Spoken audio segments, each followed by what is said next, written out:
Today's feature, The Future of Housing, is funded by the News Reporting Scheme.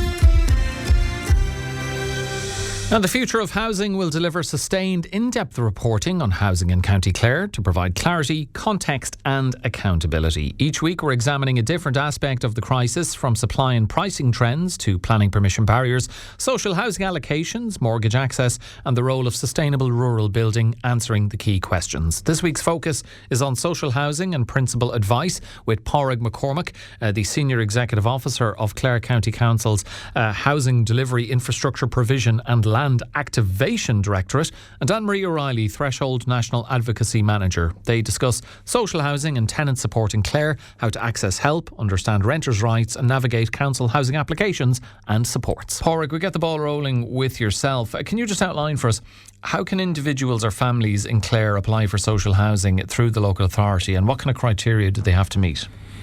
Yeah, thanks, Alan. I suppose the first thing is, like most things you apply for now, you have to come in and get a form, or ring us and we'll post out a form. And it's a fairly intimidating form. It appears intimidating, but it's not as bad as it seems. There's about 20 pages to be completed, but most of it can be repetitive and it's fairly straightforward. You mentioned what kind of information we're looking for. Basically, we need to assess you on your income. Obviously, first of all, if you're over the income threshold, you won't qualify.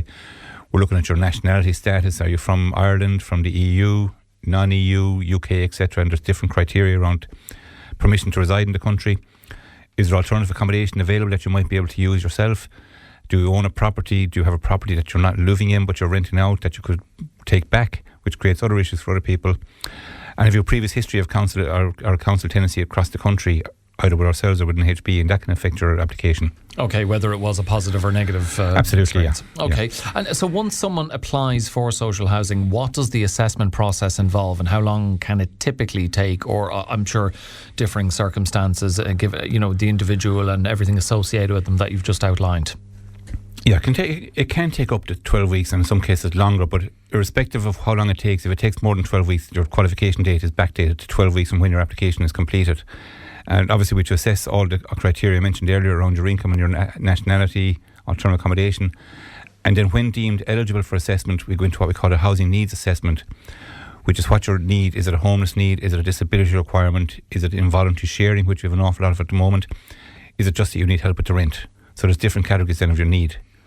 Okay, Anne-Marie, let's bring you in at this point. I mean, for people who are struggling with housing costs or facing the risk of losing their home, what is the first step they should take in terms of getting advice or support from Threshold?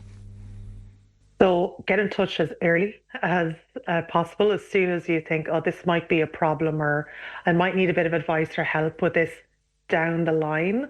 So certainly no one needs to wait until crisis point or to a point when they feel like I can't handle this anymore on my own. Get in touch. We have our free phone. We're Monday to Friday 9 to 9. We have they can go on our website, send in an email inquiry via the website, and they can also book in for an in-person meeting if that's what they'd prefer as well. And from that point, the threshold advisor will find out their particular situation, their particular tenancy, their relationship with their landlord, and go through all the options from there. But the earlier, the better. That's what we'd have to say to any renter out there who's concerned. Okay, they're all duly warned. And what are the most common housing issues tenants are contacting you about at the moment? So unfortunately, it's tenancy terminations, and that has been the case for a number of years now. So in 2025, for example, to date this year, I should say, about 45% of renters have gotten in touch with us because they actually have a notice of termination from their landlord. But in Clare, it's actually 67%. So 2/3 of the people in Clare who got in touch with us so far this year have received that notice of termination. And in about half the cases, it's because their landlord plans to sell.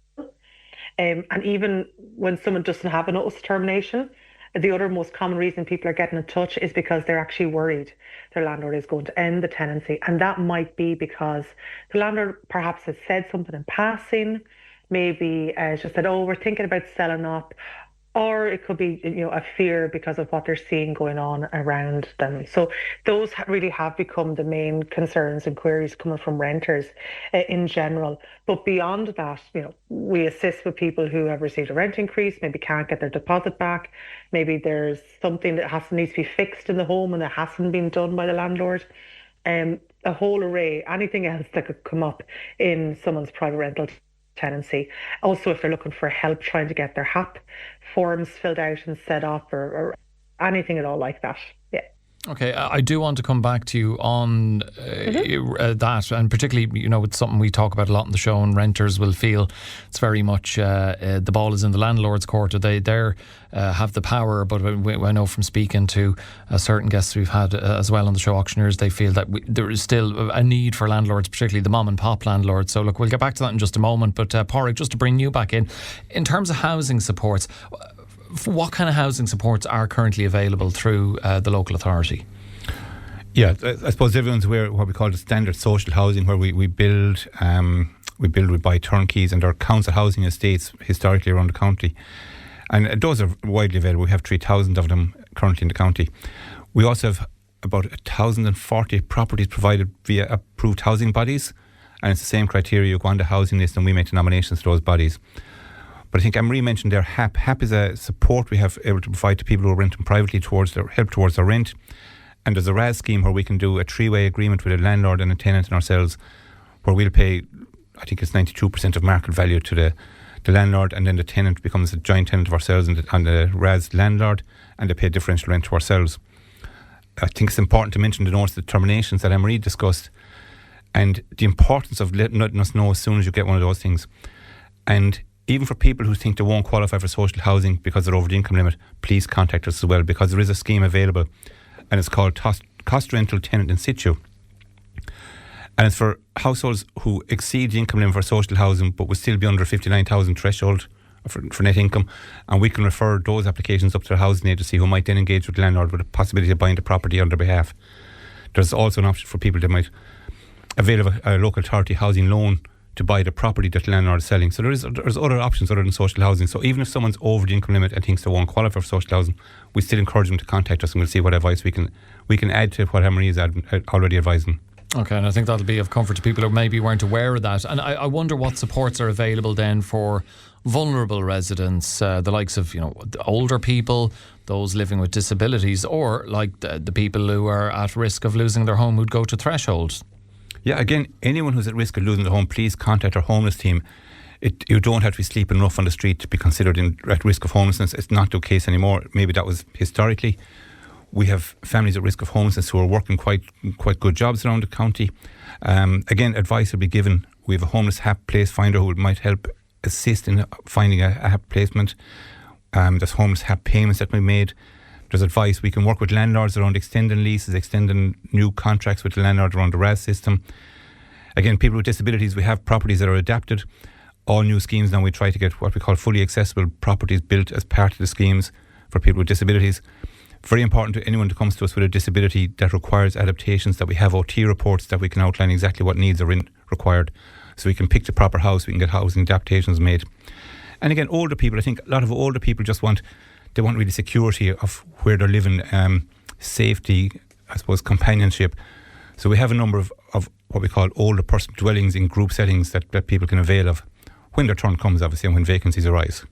Okay, Anne-Marie, I said I'd come back to you on renters, and that just connected to that feeling that the power really, most of it resides over the fence with the landlords. But some renters, and perhaps many renters, might not realise, they do have legal protections. I think they could go to the RTB as well. I mean, what are some of the key rights that tenants in Ireland should know about?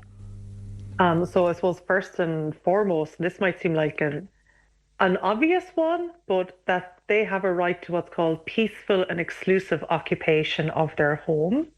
So once they sign their tenancy agreement, they got the key to move in, their landlord can't just be popping up every now and again, knocking in, can't be letting themselves in. There's just that's not appropriate. They can't. And sorry, Anne-Marie, to cut across you, can I ask you, do you hear a lot of those kind of stories? Because certainly I've heard before on the show of landlords letting themselves in or differing things that maybe tenants feel that's beyond the pale, but they're reticent or hesitant to report that because they feel that could actually expedite their losing the home. Unfortunately, it does come up, and it's usually because there might be something else happening. So perhaps the landlord has issued a notice of termination. They possibly want the person to move out sooner. Perhaps they've looked for a big rent increase. So it can end up becoming a bit of an intimidation tactic. Now, not saying that's the reason every landlord does it. Some are maybe overly concerned with their property and just want to keep an eye on things. But it can be incredibly intimidating for a renter. So, yeah. There is a challenge then when the renters go, well, what do I do? Do I say something? If I say something, am I going to be out in my ear? How do I go about this? And that is always that's a concern, I think, for many renters who come to us who have an issue that needs to be addressed. So what I would suggest is, in that scenario, that a renter contact threshold and talk it through with the advisor. And the advisor can give the renter the particular language or words that they may be able to then use when speaking to the landlord, or maybe send the landlord a text. And sometimes that's enough just to remind the landlord, look, there is a bit of a boundary here and I'd like you to respect it. And that may be it then. But obviously if there's a bigger issue at play, then it may be tangled up with that. And so that's something that the advisor can bring them through in the context of the bigger issue at play. But it is important, and it does come up, and it can be incredibly uncomfortable, particularly maybe for younger renters, especially who might be a little bit, their first time renting, they're not really sure of what the lay of the land is, and might be a little bit frightened to say anything. So that's certainly one that people maybe aren't aware of. Also, if a landlord does want to end a tenancy, and so the rules are changing, so we have new rules that were brought in on the 1st of March, but for tenancies that began before the 1st of March, the old rules stand. But it is important to say, a landlord, if they're giving a notice of termination, it has to be in writing. It can't be a text, it can't be an email, it can't be a chat at the front door.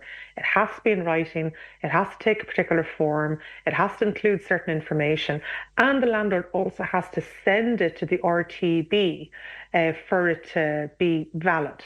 So that's an important thing for people to know about as well. And they're entitled to a certain amount of notice. Nobody can be told you need to be out next week. Like that's the minimum notice is 90 days. And then also, you can bring a dispute to the RTB. And while that can be scary and intimidating, it can be done. And again, if someone's unsure about it and maybe has tried every other avenue to resolve an issue, they can go to the RTB, and a threshold advisor can talk someone through that. And if the person needs, a threshold advisor can even go with them to the adjudication hearing at the RTB and help them with their case. So there are plenty of avenues available. But yeah, it's just... how someone decides to go about it will come down to their individual circumstances, what they're comfortable with doing, and I guess the outcome that they're looking for. Okay, Padraig, to come back to you, social housing, what is the demand for social housing like in Clare at the moment? Is it increasing? Has it remained fairly static for some time? And if there is an increase, how is the council working to address that demand? Yeah, it's fairly static. I mean, our figures show roughly 2,700 households on the list for quite a while. And I think last year we did approximately 380 allocations, maybe 500 new applications came in that were added to the list, and maybe 120 dropped off then. Wrong terminology, maybe because people did pass away, or people left the country, or people found other private rented or bought themselves. But I think that the demand among the 2,700 is rising, in that the private rental market is very, very poor at the moment. So people don't have the security tenure that they might have had 5 years ago through the private. And that's increasing, I suppose, concern among people. So we do find when we advertise properties, the numbers applying are gone through the roof. Do you expect that to continue, and it may cause you more headaches in terms of being able to provide enough social housing? Yeah, it is going to continue. I mean, just for example, we had 31 properties advertised last week in 6 Mile Bridge, and we had over 300 households applied for them. And people wouldn't expect 300 households to be looking for housing in 6 Mile Bridge. They're not all from 6 Mile Bridge, obviously, but that's what the demand is driving.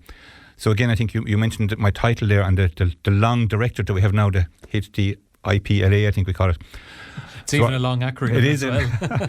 and even I suppose it has been mentioned on these programmes before on these features, that the new Chief Executive, Gordon Daly, has really pushed the setting up for the housing activation and infrastructure and provision. So he's really working with the team. Our team we're working cross-directorate to source new land opportunities, new building opportunities. We're working very closely with developers to get developers building privately, where we might get some Part 5s, you might get some affordable housing, but we need to stimulate the private market and our social market. Yeah, definitely something we've heard quite a bit on the show. Anne-Marie, for renters in counties like Clare, what kind of services or supports does Threshold provide locally, and how can people access them? Yeah, so we have, I suppose, the national free phone line, like I mentioned earlier, the possibility of contacting us via an email inquiry on the website.